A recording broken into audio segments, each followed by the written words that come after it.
yang branded itu termasuk yang specialty. Oke, kita lanjutin ke ini, ke contoh yang ke unsold, yang orang itu tahu produknya, tahu, kenal, dan tapi orang itu belum berniat untuk membeli. Ya.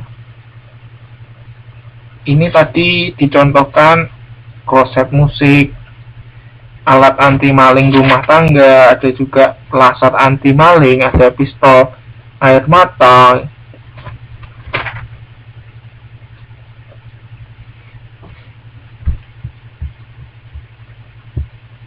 Yuk, ada yang kasih contoh lain?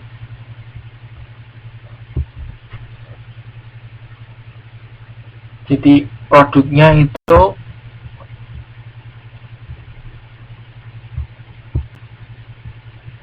dikenal sama masyarakat, kemudian tapi masyarakat belum membelinya. Ini sembako,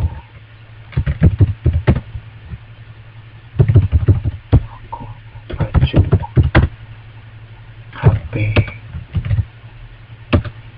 sepatu, specialty, Rolex, wristwatch, terus batu nisan. Oke, batu nisan ya. Boleh tuh. Ya betul, batu nisan.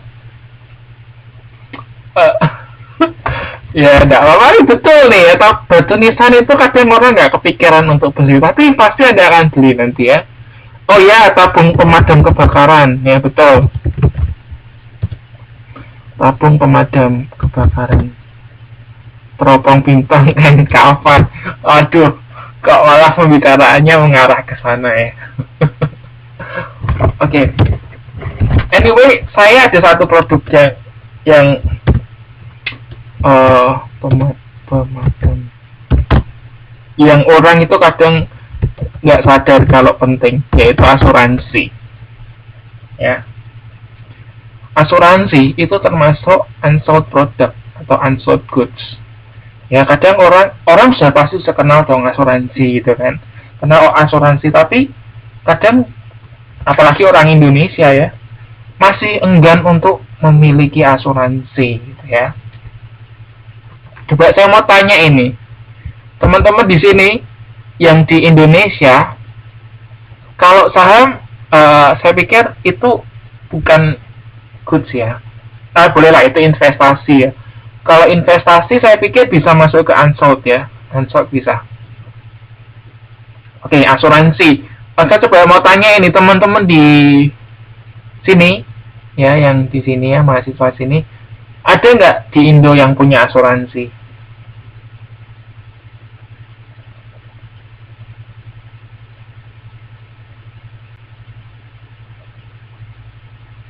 Pasti mostly nggak punya ya, nggak punya kan? Ya, mostly nggak punya. Adanya jam sostek. Nah, padahal kalau Anda tahu kan, kalau Anda di Taiwan, ya kan, semua punya Jianpao kan? Ya, oke, dulu pernah punya asuransi Mbak Adilia. Oke, anyway, saya ingetin gitu ya, Anda ada baiknya punya asuransi gitu ya, karena asuransi itu sebagai proteksi Anda gitu kan. Suatu ketika terjadi apa-apa dengan Anda punya yang memproteksi Anda nggak perlu bingung cari dana ya.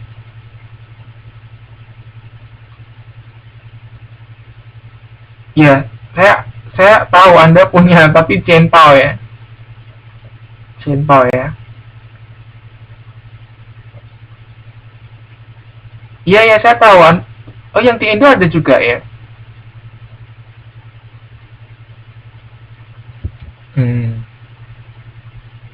Ya, setahu saya memang TKI juga punya asuransi ya, tapi saya pikir setahu saya asuransinya itu semacam asuransi jam sospek ya, jaminan sosial tenaga kerja ya, kecelakaan kerja. Oke.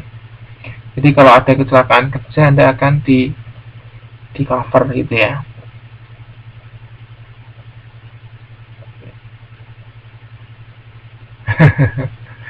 Ya, nunggu celaka dulu. Oke.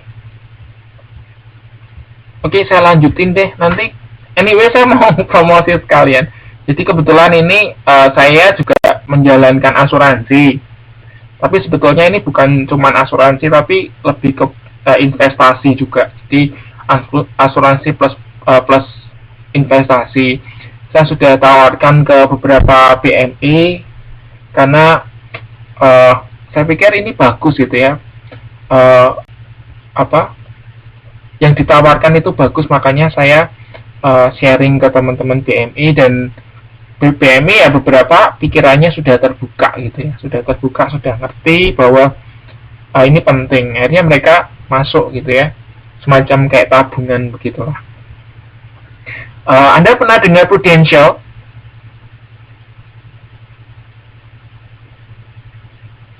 Di sini ada yang pernah dengar Prudential? Oke, Anda pernah ya.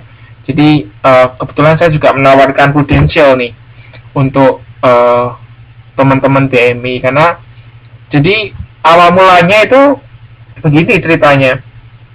Ada BMI yang curhat sama saya. Dia itu ketipu bukan asuransi, dia ketipu investasi gitu kan. Dia investasi sekitar 1000 US dollar, itu sekitar 100 juta. Dia investasi, ternyata investasinya itu investasi bodong. Uangnya hilang. Nah, kebetulan saya dulu pernah ikut Prudential juga, ya. Saya ke Prudential, terus saya kepikiran kenapa kok nggak coba saya tawarkan ke teman-teman BMI. Ternyata teman-teman BMI itu sudah orientasinya ke investasi. Nah, sebetulnya Prudential sendiri itu nggak cuman asuransi, tapi juga ada investasinya. Artinya begini, satu ketika jadi uang yang Anda bayarkan itu nggak semuanya akan teralokasi untuk premi, tapi suatu ketika Anda bisa ambil uang itu gitu. Ya. Jadi uang itu istilahnya diinvestasikan di Prudential. Tapi kalau terjadi apa-apa dengan Anda gitu ya, itu akan diproteksi oleh Prudential. Nah, itu keuntungannya seperti itu. Nah, mungkin saya pikir ini kesempatan yang baik itu. Jadi kalau ada teman-teman yang tertarik gitu ya, mau menanyakan lebih detail mengenai Prudential, nanti boleh tanyakan personal ke saya. Saya akan jelaskan. Karena saya ingatkan ya, ini penting sih, saya pikir penting. Saya sendiri juga punya masalahnya. Saya sendiri juga punya. Jadi saya pikir hal yang baik, kenapa kok enggak saya coba bagikan ke teman-teman yang lain. Jadi intinya Anda nabung gitu ya. Di Prudential tuh Anda nabung. Nah, tabungan itu kalau misal ada apa-apa dengan Anda gitu ya, misal Anda terjadi kecelakaan atau apa, sakit gitu ya, Anda di cover, tapi uang Anda masih ada. Jadi uang Anda, tabungan Anda bisa Anda ambil lagi gitu. Keuntungannya seperti itu. Itu bedanya kalau Anda menabung di kayak bank BCA atau bank Mandiri gitu ya. Kan kalau misal terjadi apa-apa dengan Anda, kan mereka tidak akan urusan gitu ya. Terus sakit-sakit aja gitu ya. Kalau mau ambil ya nih uangnya, saya kasih duit kamu gitu. Nah, di Prudential nggak seperti itu. Anda tetap diproteksi, tapi uang Anda masih ada gitu ya. Oke, jadi saya ingetin bahwa asuransi itu termasuk unsought. Jadi banyak orang yang oke, nanti untuk Mbak Velia, nanti masalah mengenai ini nanti bisa personal ya, bisa tanyakan personal ke saya. Untuk syaratnya gampang kok. Anda cuman KTP dengan paspor aja lah, KTP dengan paspor, fotokopinya aja, nanti sama ngisi dokumen gitu. Oke, jadi gini ya, asuransi itu termasuk unsought. Kadang orang itu tahu gitu ya, orang itu tahu bahwa asuransi itu penting, tapi orang nggak pingin belinya gitu loh. Mereka nggak mikir gitu ya, seperti itu. Padahal kalau di Taiwan Anda dipaksakan ya ke Genpao ya. Saya juga loh dipaksakan untuk ikut Genpao, tapi memang saya dapat manfaatnya. Beberapa kali saya ke dokter, saya ke dokter gigi itu ya, periksa gigi itu gratis, cuma bayar 150. Saya waktu di Indo, saya bersihin karang gigi itu satu kali datang itu 200.000. Di sini cuma 150. Terus saya ke dokter kulit, saya tuh kalau dulu ke dokter kulit itu sekali datang itu pasti lebih dari 100.000. Saya pakai jentol di sini saya cuma bayar 150 NT. Dan saat ini saya barusan kecelakaan ya. Besok saya mau ke pijat ke urut. Saya mau pakai jentol saya. Jadi memang saya pikir menguntungkan sekali sih kalau seperti itu. Ya tadi jatuh saya di Sundul. Jadi tadi kan saya mau beli buah itu di dekat stasiun. Nah terus naik sepeda. Terus saya itu di Sundul dari belakang gitu sama motor. Nah jadi tapi ya ampun, saya tuh sampai heran loh. Jadi saya tuh lewat jalan yang sempit gitu ya. Bisa tadi ada orang Taiwan yang bilang bisa pakai jentol. Jadi tadi saya tuh lewat jalan saya beruntung sekali, saya bersyukur sekali saya nggak sampai mati gitu ya. Tapi kemungkinan mati tetap ada. Jadi saya tuh lewat jalan kecil ini khusus untuk roda 2. Anda tahu kan kalau jalan kecil khusus roda 2 artinya jalan itu nggak lebar gitu kan, cuma untuk kendaraan aja. Nah saya tuh jatuh di situ. Jatuh di jalan itu, dimana tadi saya tuh jatuhnya tuh sekitar jam 7 sore. Anda tahu kok jam 7 sore di jalan tuh pasti rame ya. Jam 7 sore di jalan rame. Dan saya disundul dari belakang, saya jatuhnya itu ke tengah gitu loh. Saya jatuhnya tuh ke tengah. Dan tadi saya tahu di depan saya itu ada motor banyak sekali ya. Di depan saya itu ada motor banyak sekali. Tapi saya jatuh, mereka nggak lindas saya. Saya pikir saya kalau dilindas pasti saya sudah tewas gitu. Ya, jadi saya jatuh. Untung ya itu posisinya rame sekali ya. Itu rame sekali karena jam 7 kan, jam pulang kantor rame jam 7. Dan itu memang jalan utama gitu, orang pasti lewat situ gitu kan.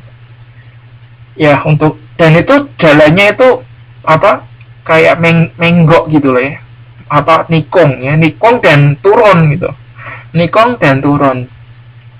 tapi nggak apa-apa lah, cuman ini kaki saya bengkak aja sih, bengkak semoga nggak sampai itulah, yang nabrak nggak tanggung jawab. Sebetulnya tadi sempat datengin saya gitu kan, gimana gitu, nggak apa-apa, saya bilang nggak apa-apa, akhirnya ya masih bisa jalan,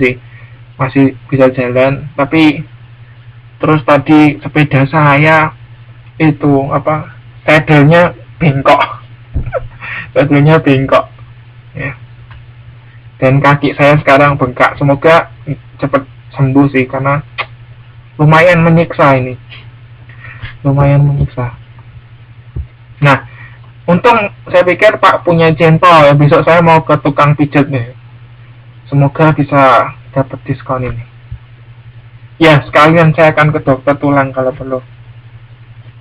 Ya, tapi saya pikir cuma itulah natap sih, nggak sampai patah atau apa gitu. Saya pikir ya sambil saya kasih ini balsam lah bisa.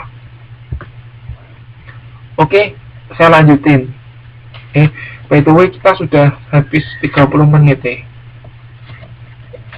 Kurang maksudnya tinggal 30 menit. Oke, saya lanjutin saja. Ini obrolan kita nanti melebar. Nah, setelah produk, kemudian kita masuk ke price. Price itu harga ya.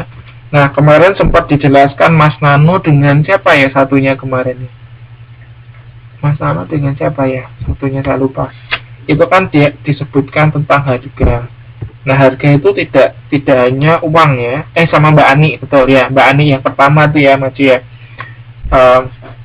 Jadi harga itu nggak selalu uang ya, ukurannya nggak selalu uang. Bisa jadi tarif, komisi, bunga, itu termasuk harga ya, pengertian harga seperti itu. Nah, kemudian yang penting di harga itu yang disampaikan Mbak Ani ya. Jadi ada beberapa strategi harga itu modul 5.32. Nah, itu strategi-strategi harga itu dibedakan menjadi secara garis umum dibedakan menjadi 3 macam. 4 macam ya, dibagi menjadi 4 macam. Yang pertama itu penetapan harga produk. Jadi harga produk baru seperti apa strateginya. Kemudian adaptasi harga. Jadi ternyata yang beradaptasi itu tidak cuma makhluk hidup, harga pun perlu adaptasi. Kemudian juga ada diskriminasi harga. Terus berikutnya adalah penetapan harga bauran produk ya. Ini mungkin bisa dibaca sendiri ya, gampang ini mengenai harga gitu aja. Kemudian kita lanjutkan ke promosi. Nah, promosi ini secara garis umum itu dibagi menjadi 5 ya. Yang pertama itu strategi iklan, kemudian strategi promosi penjualan, kemudian penjualan personal, kemudian ada juga PR atau public relation. Kemudian yang kelima adalah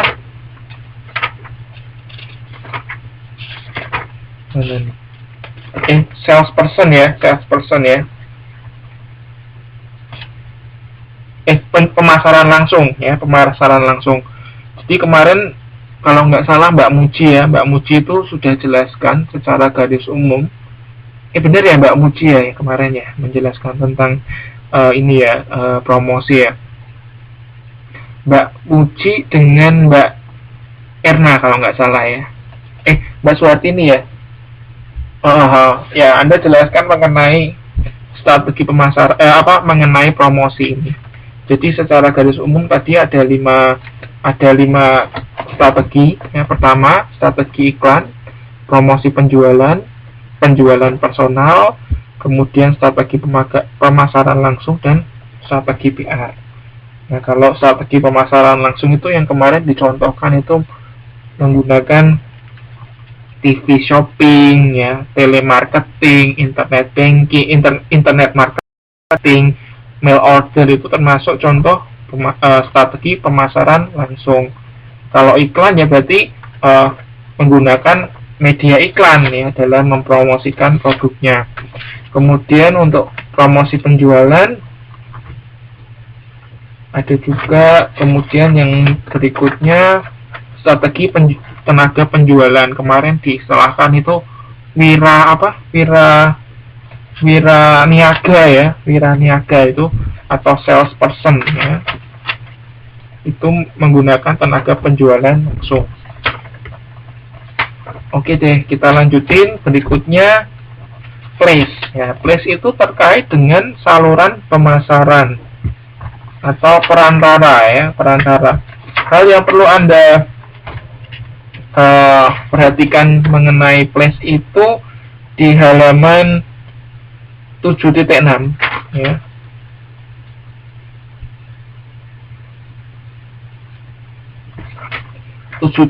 Jadi produk itu kan bisa dibedakan secara garis besar itu produk konsumen dan produk bisnis. Nah, kalau produk bisnis itu saluran pemasarannya seperti Anda lihat di gambar 7.2 ya, Anda silahkan baca modul Anda halaman 7.6 ya, 7.6. Kemudian di situ ada gambar 7.2. Nah, itu Anda lihat tuh saluran pemasaran untuk pasar konsumen. Ada dibedakan menjadi 4 macam ya. Istilahnya yang pertama tingkat 0, tingkat 1, tingkat 2, tingkat 3 ya. Ya, wiraniaga itu ya hampir sama dengan pramuniaga ya. Tapi kalau wiraniaga itu lebih, kalau saya itu lebih identik dengan ya sama ya, wiraniaga dan pramuniaga sama.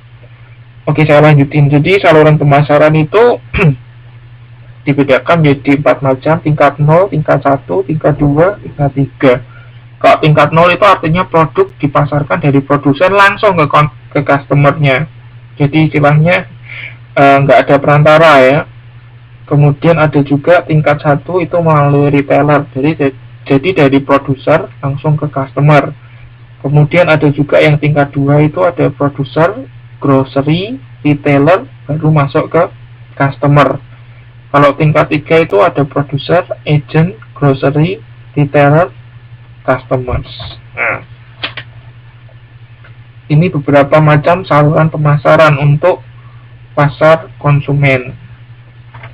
Nah, kemudian ada juga untuk pasar bisnis. Pasar bisnis atau istilahnya pasar produk industri. Anda bisa 7.7, kemudian di gambar 7.4 itu modul halaman 7.8.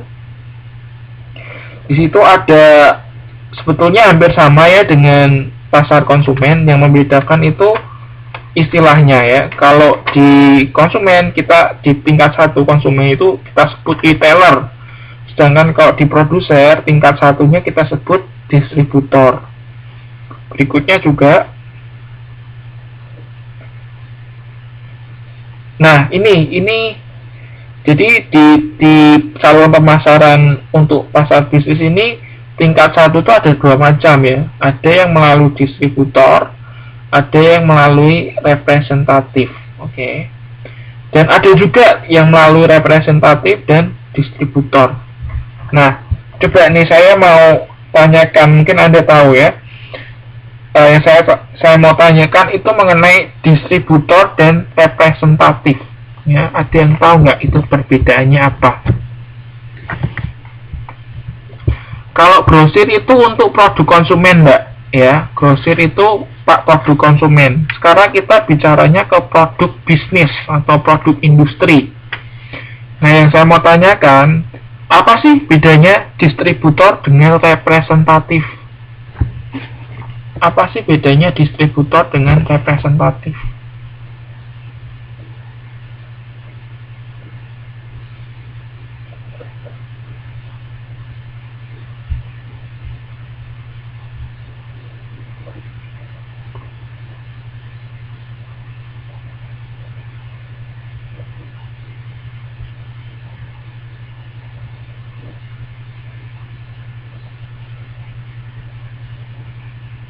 Nggak tahu ya. Oke, saya kasih tahu.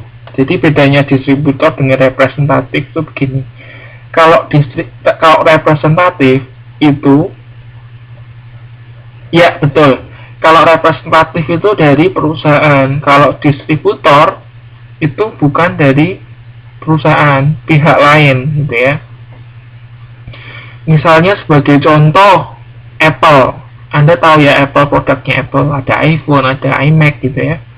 Nah, itu mereka juga pakai sistem ini ya. Tapi ini lebih ke pasar konsumen sih sebetulnya. Tapi bisa kita pakai lah sebagai contoh. Nah, iPhone atau iPad atau Apple itu mereka punya representatif, tapi juga punya distributor. Nah, misalnya representatif itu ada di Jakarta. Ya, mereka punya satu representatif, namanya Apple Store. Belum saya dengar belum dibuka sih ya. Di Asia itu yang ada itu di Hong Kong dan di Singapura setahu saya ya. Yang resmi ya, representatif resmi Apple itu ada di Hong Kong dengan Singapura. Dan akan dibuka di Jakarta. Nah, itu representatif. Nah, sedangkan distributor itu bukan dari Apple-nya sendiri. Misalnya TAM. Anda pernah dengar TAM nggak? Jadi kalau beli HP itu garansinya TAM. Ya. Kemudian Sarindo, atau garansinya XL, atau garansinya Telkomsel. Nah, Telkomsel, XL, Sarindo, TAM. Nah, itu adalah contoh distributor. Nah, kurang lebih gambarannya seperti itu. Ya, perbedaan antara representatif dengan distributor.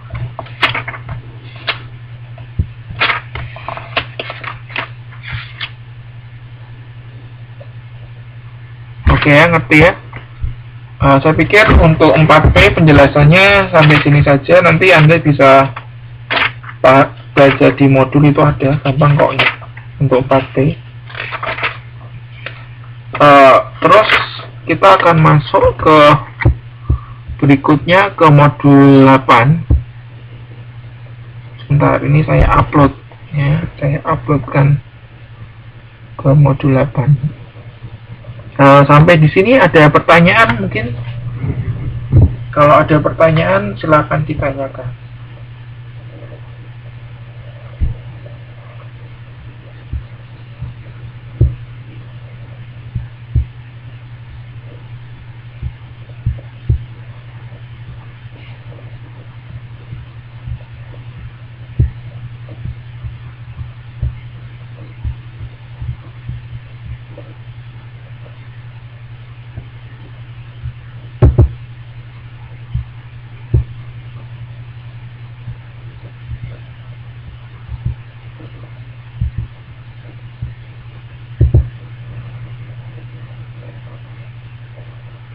Oke, ini ada pertanyaan bagus dari Mbak Velia. Mbak Velia ini menanyakan, kalau unsold goods itu termasuk ke distributor mana, Pak?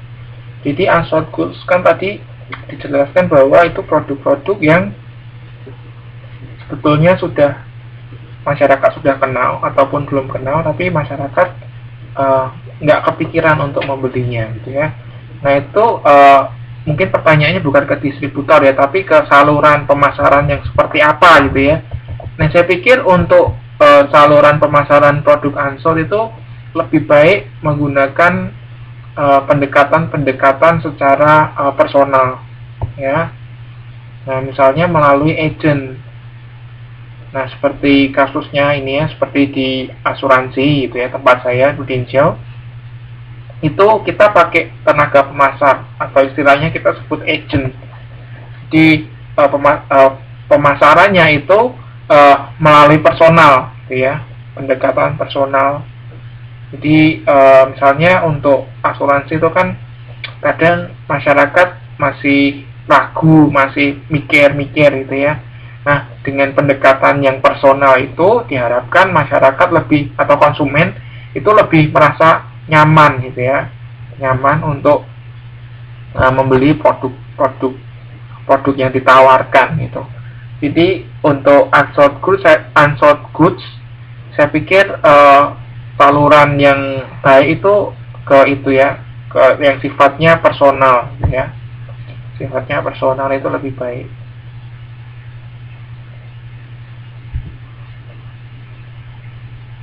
Ya saya pikir personal selling lebih baik. Kalau produk merek Adidas, Nike, saya kurang tahu ya untuk manajemen ini perusahaan Nike dan Adidas. Cuman setahu saya memang untuk Adidas dan Nike itu mereka punya itu ya, punya representatif khusus ya. Jadi mereka punya toko yang memang khusus punya Nike, tapi saya nggak tahu apakah itu benar dari perusahaan Nike sendiri atau Nike mungkin menunjuk salah satu perusahaan untuk menjadi distributornya. Saya kurang tahu. Tapi sejauh ini saya lihat Nike atau Adidas mereka punya store sendiri ya, punya perwakilan sendiri di Indonesia begitu. Oke, saya lanjutin nih. Kita hari ini kita akan lanjutkan ke modul 8. Sebetulnya ini modul 9 juga saya sudah buat PPT-nya, tapi kita berhenti sampai modul 8. Kemudian pertemuan berikutnya kita bahas modul 9. Sepertinya pertemuan berikutnya pertemuan terakhir ya, tapi saya pikir nanti kalau memang kita perlu, kita akan tambah lagi untuk membahas soal-soalnya. Kita lihat saja. Kalau misal bisa selesai satu TTM ya sudah. Kalau nggak bisa ya kita nanti ngasih TTM lagi ya. Tuton lagi. Gitu ya. Oke.